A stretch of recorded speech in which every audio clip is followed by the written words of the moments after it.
Today we're going to talk about 5 caregiving routines that can make your life easier.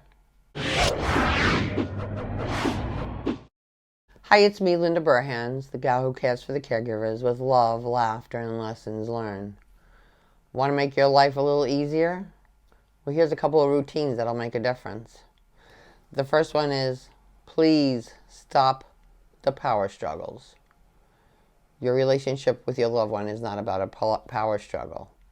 It's not about who's the boss, who's not the boss. You know, many times your mother's going to say to you, I'm your mother, I wiped your behind, I did everything, you don't have to tell me what to do. Well, let's just rephrase things differently and not try to pick who's the boss and who's not the boss. Maybe just work as a team. Maybe sit down with your loved one and talk about working together as a team. And when you talk to your loved one, I want you to sit down next to them and I want you to look them in the eyes and maybe even hold their hand. Caregivers tell me all the time, my mother's not listening to anything I'm saying. Well, she's walking back and forth while she's talking. Her mother's just sitting in the chair. She can't even understand what she's saying. Then her mother gets frustrated and she gets frustrated. Tip 2 is increase cooperation. And the only way you're going to do that is to really talk about it also. And not just cooperation between you and your loved one, cooperation between you and the rest of your family members. Many times I go into the homes of caregivers and I see the mom taking care of her dad or the husband taking care of the wife or whatever, and all these other family members are kind of like hiding out in their bedrooms, or they're not around. They're not included in the situation. And I see the caregiver like freaking out. Why is it me? Why do I have to do it all? Well, sometimes maybe you really haven't sat down and talked with your family about how they can help. Maybe they just don't know how to help. Maybe they're afraid of the illness, so they're hiding out a little bit. So think about that. Think about sharing the information. With your loved one, you want to reduce the need for them to make decisions. It's hard for them to make decisions. You don't want to line them up in a closet with a whole bunch of clothes and pick out an outfit. That's too much for them. It's too confusing. Many times, they don't even realize they're supposed to get dressed after looking at all those clothes. It's just too confusing for them. So I would suggest, if they like the pink jogging pants, buy 3 pairs of the pink jogging pants. Let them wear them every day if they want, if that's what they're comfortable in. Or go into the closet each morning and just pick out 2 outfits. Just 2. Would you like to wear this one or that one? Because 5 can be too confusing.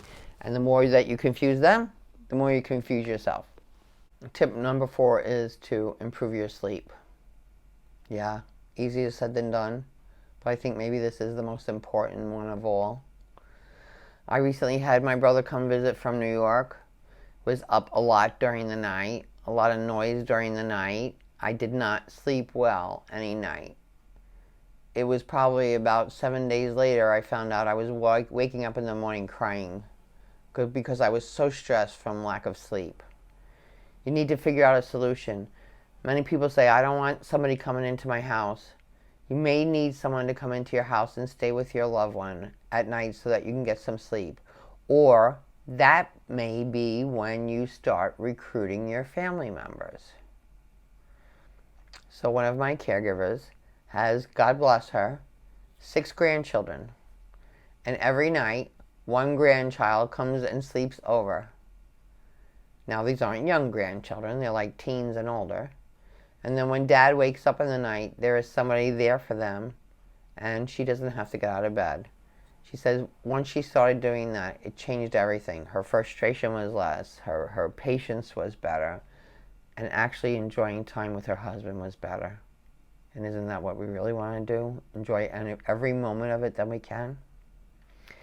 So the 5th one leads right into that, is build time in the day for the 2 of you together that does not include bathing, eating, toileting, doctoring. It just includes some time spending together. Maybe every morning when you get up, you and Mama just have tea together for a while. Just sit and chat for a half hour. Not running, not making the kids lunch for school, not checking your phone, No, just sitting and spending some time together. Or maybe you do that in the afternoon.